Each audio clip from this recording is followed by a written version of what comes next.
تھا کہ ان کی طبیعت ٹھیک نہیں ہے اگر تو ہم ان کو کہاں شفٹ کریں. PIC کے لیے میں نے کہہ دیا تھا لیکن انہوں نے انکار کر دیا. ان کو شاید ہمارے اسپتال پسند نہیں. اب کیا کیا جائے؟ PIC میں میڈیسن بھی نہیں مل رہی ہیں, اس کے لیے کیا کہیں؟ میرا خیال ہے نواز شریف کو تو مل ہی جائے گی. ان کا علاج سنجیدگی سے اگر کرایا جائے گا تو وہ جائیں گے. اگر ان کو جان بوجھ کے گھمانے کی کوشش کی جائے گی تو نواز شریف بڑا ظرف والا آدمی ہے, وہ کبھی نہیں جائے گا. کہ ایک وہ وقت تھا کہ اس ملک کا وزیر اعظم نواز شریف جس کو چل کے مودی ملنے آتے تھے تو وہ مودی کے یار کے نعرے سنتے تھے, اور یہ جن کا فون نہیں سنا جاتا, جن کو کسی قابل نہیں سمجھا جاتا, جو پاکستان کی جگ ہنسائی کراتے ہیں, پاکستان کی بے عزتی کرتے ہیں, وہ نوبل انعام کے حقدار ٹھہرتے ہیں.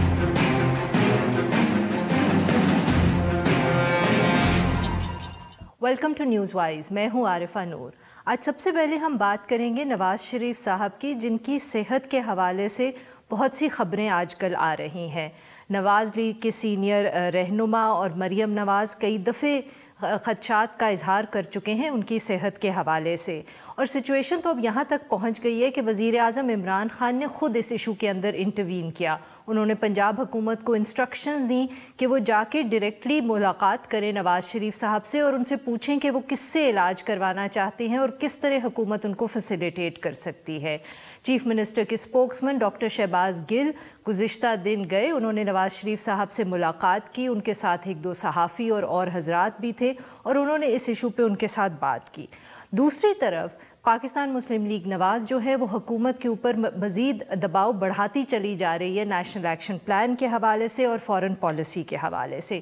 پارلیمنٹ کے اندر انہوں نے بہت تنقید کی ہے حکومت کے اوپر ان ایشوز کے حوالے سے, اور اس حوالے سے بھی کہا ہے کہ فارن پالیسی پہ کئی جو فیصلے عمران خان نے کیے ہیں وہ شاید جلد بازی میں ہوئے ہیں. ان سب ایشوز پہ بات کرنے کے لیے اب ہمارے ساتھ موجود ہیں سینئر پارلیمنٹیرین احسن اقبال صاحب, جو سابق وزیر داخلہ ہیں اور سینئر رہنما Pakistan Muslim League Nawaz. Welcome to the show sir. Thank you. Sir, سب سے پہلے تو آپ ہمیں یہ بتائیں کہ نواز شریف صاحب کی جو طبیعت ہے اس حوالے سے پارٹی اور نواز شریف صاحب چاہتے کیا ہیں؟ کیا وہ چاہتے ہیں کہ ایک کسی اسپیسیفک ہسپتال میں علاج ہو, یا وہ چاہتے ہیں کہ بیل ہو جائے اور وہ اپنی مرضی کا علاج خود کہیں سے کروا سکے؟ سمجھ نہیں آ رہا اس وقت کہ سٹینڈ کیا ہے آپ کا. جی دیکھیے, سب سے پہلے تو میں یہ کہوں گا کہ ہمیں اور تمام پاکستان کے عوام کو بھی بہت تشویش ہے کہ نواز شریف صاحب کی صحت کے ساتھ جس طرح یہ حکومت سیاست کھیل رہی ہے. اس سے پہلے ان کی اہلیہ کی بیماری کے ساتھ بھی اسی طرح کی سیاست کھیلی گئی تھی, تمسخر اڑایا گیا تھا, مذاق بنایا گیا تھا, اور جب پھر ایک نقصان ہو گیا تو یہ سب منہ لٹکا کے کھڑے تھے اور شرمندہ بھی نہیں ہوئے کہ یہ کیا کچھ کہتے رہے ہیں. تو اسی طرح نواز شریف صاحب جن کو 2 دفعہ میجر پروسیجرز ہو چکے ہیں ان کے ہارٹ کے, ان کو پہلے لے جایا گیا ایک ایسے ہاسپٹل میں کہ جہاں پر کارڈیک کیئر کا یونٹ ہی نہیں تھا. پھر اس کے بعد انہیں ایک ایسے جنرل ہاسپٹل لے جایا گیا جس میں کارڈیک کیئر کی اسپیشلائزیشن نہیں ہے, اور اس پر پھر نواز شریف صاحب کو کہنا پڑا کہ میں کوئی فٹ بال نہیں بننا چاہتا, میری بیماری کا مذاق نہ بنائیں. وہ ایک بڑے خوددار انسان ہیں, اور خاص طور پہ ایک ایسا شخص جو ایک اصولی موقف کے ساتھ کھڑا ہو وہ بہت حساس بھی ہوتا ہے. اور انہوں نے پھر آپ نے دیکھا کہ ان کی والدہ گئیں, ان کی بیٹی گئی, انہوں نے کہا کہ نہیں میں مذاق بننے کے لیے تیار نہیں, میں ایک عزت کے ساتھ جو بھی کانسیکوینسز ہیں. مگر احسن صاحب اب تو حکومت خود ڈائریکٹلی انٹروین کر رہی ہے اور وہ کہہ رہی ہے کہ آپ بتائیں آپ نے کس سے علاج کروانا ہے, کہاں علاج کروانا ہے. تو کیا اب بھی نواز شریف صاحب نے جو کل میٹنگ ہوئی, کیا اس کے اندر انہوں نے کچھ اپنی پوزیشن کلیریفائی کی, کچھ انہوں نے بتایا کہ وہ کیسے علاج کروانا چاہتے ہیں, کہاں علاج کروانا چاہتے ہیں؟ سب سے بنیادی اب تو حکومت دیکھیں وہ فیسیلیٹیٹ کرنے کی کوشش کر رہی ہے. دیکھیے, انہیں پہلے دن سے ہی حکومت کو کارڈیک کیئر کے ہاسپٹل میں لے کے جانا چاہیے تھا. پنجاب انسٹیٹیوٹ آف کارڈیالوجی جو ایک اسپیشلائزڈ ہاسپٹل ہے کارڈیک کیئر کا, وہاں پر وہ نہیں لے کر گئے. اور اس کے باوجود نہیں لے کر گئے کہ 5 میڈیکل بورڈز بنے جو خود حکومت نے بنائے, اور تمام میڈیکل بورڈز کے اندر اس بات کی نشاندہی کی گئی کہ ان کو خصوصی کارڈیک کیئر کی ضرورت ہے. اب ہم نے کوشش کی ہے اور ہم بدستور کوشش کر رہے ہیں کہ ان کی بیل بھی ہو جائے, چونکہ دیکھیے ان کے چونکہ 2 پروسیجرز ہو چکے ہیں. میں سمجھتا ہوں کہ آپ یہ بات سمجھ سکتی ہیں کہ کوئی بھی ایسا شخص جس کے 2 ہارٹ کے پروسیجرز ہوئے ہوں، اس کی بنیادی حق ہے کہ وہی معالج اس کا معائنہ کرے جس نے اس کے ہارٹ سرجری کی ہے۔ کسی بھی شخص کو اگر بائی پاس آپریشن ہوا ہو تو وہ اس کی کیئر کے لیے اسی سرجن کے پاس جاتا ہے جس نے وہ سرجری کی ہے، کوئی دوسرا اس کو نہیں سمجھ سکتا اس طرح۔ تو اس لیے ہم نے بھرپور کوشش کی ہائی کورٹ سے کہ میڈیکل گراؤنڈز پہ ان کی بیل ہو سکے۔ اب وہ اپیل سپریم کورٹ کے زیر غور ہے، میں دعا کرتا ہوں کہ وہاں سے بیل ہو جائے تاکہ ہم فوری طور پہ ان کے لیے بندوبست کر سکیں کہ جس سرجن نے ان کے پروسیجرز کیے ہوئے ہیں وہ اس کی نگرانی میں جا کے چیک اپ کرا سکیں۔ احسن صاحب، وہ تو آپ بالکل صحیح کہہ رہے ہیں، مگر یہ جو فیصلہ ہے بیل کا، اور بیل کے بعد آبویسلی پھر نواز شریف صاحب کو ملک سے باہر بھی جانا پڑے گا کیونکہ وہ جدھر علاج کرواتے رہے وہ تو لندن ہے، مگر شارٹ آف دیٹ بیل اس وقت آپ لوگ حکومت کو بھی بہت زیادہ تنقید کا نشانہ بنا رہے ہیں۔ اب حکومت آپ سے خود پوچھ رہی ہے کہ نواز شریف صاحب کہاں علاج کروانا چاہتے ہیں۔ لندن کا فیصلہ حکومت نہیں کر سکتی، اس میں کورٹس انوالوڈ ہیں، تو جب تک وہ جیل کے اندر ہیں نواز شریف صاحب نے کوئی آپشنز دیے ہیں حکومت کو کہ وہ پی آئی سی کے اندر جانا چاہیں گے؟ کیا حکومت مانی ہے، یا ہم یہ کہیں کہ حکومت کو نواز شریف صاحب نے پی آئی سی کا یا کسی اور ہسپتال کا ذکر کیا اور حکومت نے انکار کر دیا ہے؟ دیکھیے نا، پہلی چیز تو یہ ہے، مجھے افسوس سے کہنا پڑتا ہے کہ پچھلے 1 مہینے سے یہ شکایت آ رہی ہے، اور حکومت ان کے جو میڈیکل ریکارڈز تھے، ان کے جو میڈیکل ٹیسٹ تھے، وہ ان کے جو پرسنل فزیشین ہیں ان سے بھی شیئر نہیں کر رہی تھی، اور جان بوجھ کے ان کے معاملات کو نظر انداز کیا گیا جس سے کہ ان کی صحت میں ابتری ہوئی ہے، اور جو 1 مہینے پہلے کنڈیشن تھی اس سے وہ ڈیٹیریٹ ہوئی ہے۔ نواز شریف صاحب نے ایک موقف لیا ہے، اب ہم پارٹی کی طرف سے بھی، ان کی فیملی بھی انہیں کنونس کرنے کی کوشش کر رہے ہیں، اور جیسے میں نے کہا کہ وہ بہت حساس آدمی ہیں اور بہت خوددار شخصیت ہیں، اور انہوں نے اس بات کو بہت بری طرح محسوس کیا ہے کہ حکومت جس طرح ان کی بیماری کا مذاق بناتی رہی، اس کے اوپر پالیٹکس کرتی رہی، ان کے وزیر آ کے طرح طرح کے بیانات کستے رہے، تو وہ ایک بہت خوددار قسم کے شخصیت ہے۔ اب ہم کوشش کر رہے ہیں کہ انہیں کنونس کریں کہ وہ پنجاب انسٹیٹیوٹ آف کارڈیالوجی میں ان کو منتقل کیا جا سکے۔ تو اب بھی اگر آپ یہ کہہ رہے ہیں کہ آپ انہیں کنونس کرنے کی کوشش کر رہے ہیں تو اس کا مطلب ہم یہ سمجھیں کہ کل نواز شریف صاحب نے جب حکومت کے ریپرزینٹیٹیو سے گفتگو کی تو انہوں نے اس میں کوئی اگریمنٹ نہیں شو کی، یا کوئی انہوں نے ان کو یہ نہیں کہا کہ مجھے آپ اس ہسپتال میں لے جائیں اور آپ میرا علاج کروائیں؟ ابھی تک صرف ایک انیشل گفتگو ہی ہوئی ہے۔ حکومت کے کسی ترجمان سے میری بات نہیں ہوئی، اور نواز شریف صاحب سے بھی چونکہ ہمارا براہ راست رابطہ نہیں ہے، میں کمنٹ نہیں کر سکتا، لیکن اگر کوئی بات یا انڈرسٹینڈنگ ہوئی ہوتی تو غالباً وہ آ جاتی۔ اور عمران خان صاحب نے بھی جو اب یہ اتنی اچھی اچھی باتیں کر رہے ہیں، یہ تب کر رہے ہیں جب پورے ملک سے انہیں برا بھلا کہا جا رہا ہے، پورا ملک محسوس کر رہا ہے کہ انہوں نے کس طریقے سے نواز شریف صاحب کی بیماری کے ساتھ سیاست کی، اور ان کو مختلف ہاسپٹلز کے اندر گھماتے رہے، ہر اس ہاسپٹل میں لے کے گئے جہاں پہ کارڈیک کیئر کی بنیادی سہولت نہیں تھی۔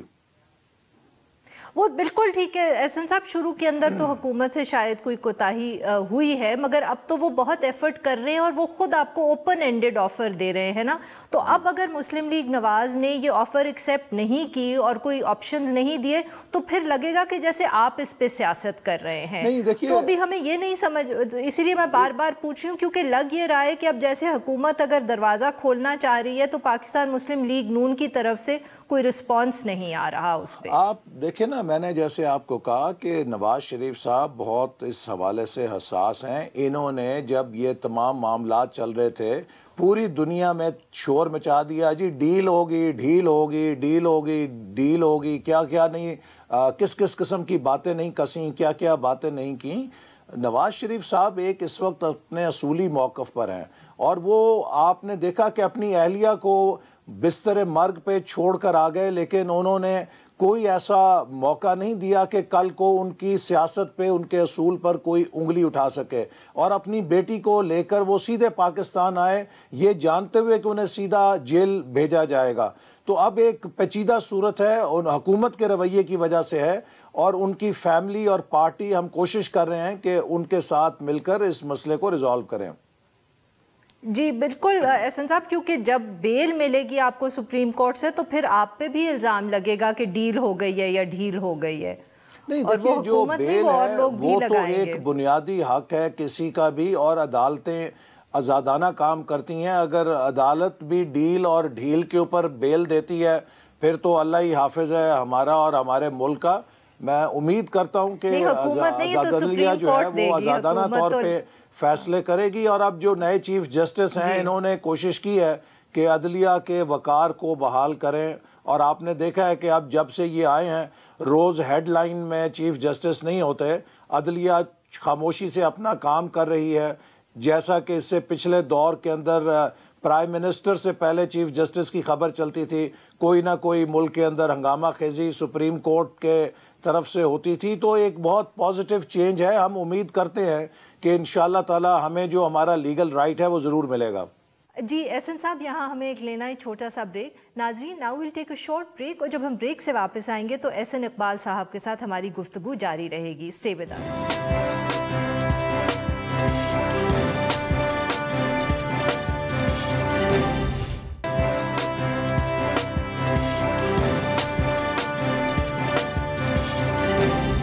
ہم گفتگو کریں احسن اقبال صاحب سے. جی احسن اقبال صاحب، اب اگر تھوڑی سی بات ہم پارلیمنٹ کی اور فارن پالیسی کے حوالے سے کر لیں تو پچھلے دنوں بہت گہما گہمی رہی پارلیمنٹ کے سیشن کے دوران، اور بہت سخت سپیچز ہوئیں پاکستان مسلم لیگ نواز کی طرف سے بھی، مگر نیشنل ایکشن پلان نے حکومت نے پھر آپ کو تنقید کا نشانہ بنایا، اور انہوں نے بار بار یہ کہا کہ اگر نیشنل ایکشن پلان پہ عمل نہیں ہوا تو اس کی ذمہ دار پاکستان مسلم لیگ نواز کی حکومت تھی. آپ اس پہ کیا کہیں گے؟ دیکھیے، میں سمجھتا ہوں کہ یہ بہت بڑا لطیفہ ہے. اگر نیشنل ایکشن پلان پہ عمل نہ ہوا ہوتا تو آج ملک میں امن کیسے ہوتا؟ اگر نیشنل ایکشن پلان پہ عمل نہ ہوتا تو آج ملک میں دہشت گردی کی لہر کا رخ کیسے موڑا گیا؟ اگر ملک میں نیشنل ایکشن پلان پہ عمل نہ ہوا ہوتا تو کراچی کو بھتہ خوری سے، ٹارگٹ کلنگ سے، اور جو دہشت گردی کی وہاں لہریں تھیں اس سے آزادی کیسے ملتی؟ اگر نیشنل ایکشن پلان پہ عمل نہ ہوا ہوتا تو بلوچستان مین اسٹریم کیسے ہوتا؟ جی نہیں، بٹ یہ تو احسن صاحب نیشنل ایکشن پلان کا ایک ایسپیکٹ تھا نا، کہ ایک اس آپ نے جو وائلنس ہے یا جو ٹیررسٹ ویو تھی اس کو سپریس کیا، وہ تو ٹھیک ہے، مگر اس کے علاوہ اور بہت سی چیزیں تھیں. مدرسہ کے ریفارم تھے، اس پہ آپ کی حکومت نے کوئی میجر پروگرس نہیں کیا. بینڈ آرگنائزیشنز کے حوالے سے بہت زیادہ پروگرس نہیں ہوا. ابھی شاہد خاقان عباسی صاحب کی حکومت نے فیٹف کا جب کرائسس شروع ہوا تب بین کیا، مگر وہ بھی ایک آرڈیننس تھا، آپ نے اس کو لا نہیں بنایا. اب وہ بین جو ہے دوبارہ دوسرے طریقے سے اس حکومت نے لگایا ہے. پھر ان کے ایسٹس فریز کیے جا رہے ہیں، مدرسے مساجد ٹیک اوور کیے جا رہے ہیں. وہ اس لیے ہو رہا ہے نا کیونکہ آپ کے زمانے میں یہ پروسیس جو تھا مکمل نہیں ہو پایا. دیکھیے، اس کی میں آپ کو مثال ایسے دیتا ہوں کہ جیسے کینسر کا مرض ہے، آپ پہلے اس کے ٹیومر کو سرجری کے ذریعے ختم کرتے ہیں، اور جب آپ کلیئر کر لیں تو پھر آپ کیمو تھراپی کے ذریعے باقی خون سے اس کے سیلز کو ختم کرتے ہیں، اور جب کیمو تھراپی ختم کر لیں پھر آپ ایک ریہیبلیٹیشن میں آتے ہیں.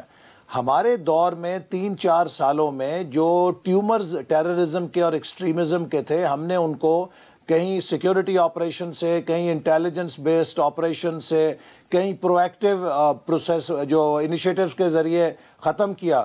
اور اس کے بعد جو مین اب عمل تھا وہ نیشنل انٹرنل سیکیورٹی پالیسی جو ہم نے بنائی تھی، جو نیکسٹ لیول تھا وہ یہ تھا کہ ہم نے جو وائلنٹ ایکسٹریمزم ہے ملک کے اندر، اس کے نیریٹیوز ہیں، اس کے لیے اپنے ایجوکیشن سسٹم کو، اپنے سوشل ریفارمز کو، اپنے لیگل ریفارمز کو، ایڈمنسٹریٹو ریفارمز کے ذریعے نیکسٹ لیول پہ کیسے لے کے جانا ہے. اور میں اب بھی حکومت کو یہ کہوں گا کہ نیشنل ایکشن پلان کی اصل عملداری کے لیے جو نیشنل انٹرنل سیکیورٹی پالیسی 2018-2023 ہے، اس کے اوپر عمل کریں جس میں یہ ساری باتیں شامل ہیں جو آپ کہہ رہی ہیں. نہیں احسن صاحب، بٹ آپ نے ابھی تک کوئی ہمیں کانکریٹ وجہ نہیں بتائی کہ آپ کے زمانے پہ ان ایشوز پہ کیوں پروگرس نہیں ہوا. ٹھیک ہے، بہت زیادہ وقت گزرا، جیسے آپ نے کہا ٹیومرز نکالنے میں، آپ ملٹری کورٹس کے ساتھ ہمارے وقت میں کورٹس کے حوالے سے جو لیگل ریفارم ہونا تھا وہ بھی نہیں ہوا. نہیں, ہمارے دور میں ان تمام محاذوں پہ کام ہوا. سب سے پہلے یہ ہے کہ ہم نے جو مدرسہ کی رجسٹریشن ہے وہ بھی کی, ہم نے ہائر ایجوکیشن کمیشن کو بھی اس میں شامل کیا, اور میں یہ بات اب آپ کو بتانا چاہتا ہوں کہ ہمیں اس کلاسیفیکیشن کو بھی ٹھیک کرنا چاہیے کہ جو ایکسٹریمزم ہے وہ صرف مدرسوں سے پیدا ہو رہی ہے, چونکہ جتنے بھی لیٹلی واقعات پکڑے گئے ہیں وہ مدرسوں سے نہیں پکڑے گئے, وہ یونیورسٹی کے سٹوڈنٹس اور پروفیسر بھی اس میں پکڑے گئے ہیں. تو یہ ایک اکراس دا بورڈ ہمیں اس چیز کو سویپ کرنا ہے, اور اس میں ہم نے اسی طرح فائنینسنگ ان کی کنٹرول کرنے کے لیے قانون سازی کی. ایک قانون جو ہے وہ تمام پروونسز کے لیے ماڈل قانون بنا کے دیا جس کو اب صوبوں نے انیکٹ کرنا ہے. ہم نے جو یونائٹڈ نیشنز کی قرارداد تھی اس کے مطابق جو FIF کے تمام مراکز تھے ان کو ٹیک اوور کیا, اور اسی طرح جو پریچنگ آف ایکسٹریمزم تھا, جو ہمارے ہاں لاؤڈ سپیکر کی پابندی تھی, جو ہمارے ہاں ہیٹ سپیچ کی میٹیریل چھپتا تھا اور کہا جاتا تھا, اس کے اوپر بہت سختی کے ساتھ عمل درآمد کیا گیا, جس کا نتیجہ یہ ہے کہ 90% ایکسٹریمزم کے واقعات میں 4 سالوں میں کمی واقع ہوئی تھی. نہیں احسن صاحب, مگر اسی حوالے سے جو لیگل ریفارمز کرنے تھے, ملٹری کورٹس جو تھے وہ انیشلی نیشنل ایکشن پلان کے تحت 2 سال کے لیے آئے تھے. لیگل ریفارم آپ نے نہیں کیا, ایون دو آپ نے ایکسٹینشن بھی ایک ملٹری کورٹس کی تھی. یہ بھی ایک بہت بڑا کہا جاتا ہے کہ آپ کا فیلئر تھا, آپ کی حکومت کا. دیکھیے نا, اس میں بھی ہم نے کرمنل جسٹس سسٹم کے اوپر جو ریفارمز تھیں ان کو صوبوں کے ساتھ مل کر فائنلائز کر لیا ہوا ہے. یہ سب اس وقت پرائم منسٹر ہاؤس کے اندر ہمارا جو ہوم ورک ہے وہ موجود ہے. Now government has to move forward, چونکہ ہمارا لیگل سسٹم خاص طور پہ جو کرمنل جسٹس سسٹم ہے وہ تھوڑا سا اس حوالے سے پیچیدہ ہے کہ اس میں بنیادی لا انفورسمنٹ کی ذمہ داری صوبوں کے پاس ہے. وفاق نے 4 صوبوں کے ساتھ کوارڈینیشن کرنی ہوتی ہے, اور ہمارے دور میں ہمارے پاس وہ سہولت نہیں تھی جو اس حکومت کے پاس ہے کہ اس کے پاس 3 صوبوں میں اس کی حکومت ہے. ہم نے مختلف اپوزیشن کے جو صوبوں کی حکومتیں تھیں ان سب کے ساتھ ڈیل اور کوارڈینیٹ کرنا ہوتا تھا, لیکن اس کے باوجود نیکٹا کے ذریعے ہم نے کرمنل جسٹس سسٹم کی جو سفارشات ہیں وہ مرتب کر کے فائنلائز کر لی تھیں. اب حکومت کا فرض ہے کہ ان کو جلد از جلد انیکٹ کرے. اس کے اندر کس قسم کی سفارشات تھیں احسن صاحب؟ دیکھیے, اس کے اندر جو جیسے آپ نے کہا کہ ملٹری کورٹس کو متبادل لانے کے لیے جو پروٹیکشن آف وٹنسز کے لیے سیف گارڈ چاہیے, جو ججز کی پروٹیکشن کے لیے سیف گارڈز چاہیے, اور اسی طرح جو ان کی سپیڈی پروسیسنگ کرنی ہے اس ٹیررزم کے کیسز کی, وہ ساری چیزیں ان کے اندر موجود ہیں. احسن صاحب, اسی حوالے سے ملٹری کورٹ سے پہلے آپ نے پوپا کے نام سے ایک لا جو تھا اس کو انیکٹ کیا تھا. اس کے اندر یہ ساری لیگل لوپ ہولز جو ہیں, جو آپ نے جیسے بات کی ججز کی پروٹیکشن, وٹنس پروٹیکشن پروگرام, یہ سب اس کے اندر کور کیے گئے تھے. مگر ایک دفعہ جب نیشنل ایکشن پلان کے تحت ملٹری کورٹس کو اسٹیبلش کیا گیا تو آپ نے پوپا کو لیپس کیوں ہونے دیا تھا؟ کیونکہ یہ بہت سارے لیگل ریفارمز تو, یا ایٹ لیسٹ جو میجر تبدیلیاں تھیں قانون کے اندر, وہ پوپا کے ذریعے آپ نے کی تھیں. دیکھیے نا, اس میں پھر 2 قانونوں کا کلیش ہو جانا تھا, جہاں آپ ایک طرف ملٹری کورٹس بھی چلا رہے ہیں اور اس کو بھی چلا رہے ہیں, اور ملٹری کورٹس کو قائم کیا گیا تھا چونکہ ایکسٹرا آرڈنری حالات تھے. ہمارے جو نارمل جوڈیشل پروسیس ہے اس کے اوپر ان دہشت گردوں کا جو بہت زیادہ منظم تھے, بہت زیادہ وہ دباؤ ڈالتے تھے, اور ان کو آپ نے دیکھا کئی جگہ ایسے واقعات بھی ہوئے کہ جہاں انہوں نے ججز کو اٹیک کیا. تو اس لیے ہم چاہتے تھے کہ یہ جو پہلے بڑے بڑے ٹیومرز ہیں یہ ختم ہو جائیں تھرو ملٹری کورٹس, اس کے بعد پھر ہم اس قانون کو واپس لائیں, لیگل ریفارمز کے ذریعے لیگل پروسیس میں ان کو ہینڈل کرنے کی کیپیسٹی بھی پیدا ہو جائے گی. تو اب وقت آ گیا ہے کہ جب ہم نے بڑی جو لہر تھی دہشت گردی کی اس کو الحمدللہ کامیابی کے ساتھ فیس کر لیا ہے, تو اب میں سمجھتا ہوں کہ اب ہم 2nd لیول کے لیے تیار ہیں, اور اب حکومت کا فرض ہے کہ ان تمام لیگل ریفارمز کو لے کر آئے اور ہم اس میں اسے سپورٹ کریں گے. بہت بہت شکریہ احسن صاحب, آپ نے وقت نکالا اور تفصیل سے ہمارے ساتھ بات کی. ناظرین, now we'll take a short break, اور جب ہم بریک سے واپس آئیں گے تو ہم بات کریں گے آج جو خواتین کا عالمی دن ہے اس حوالے سے. Stay with us.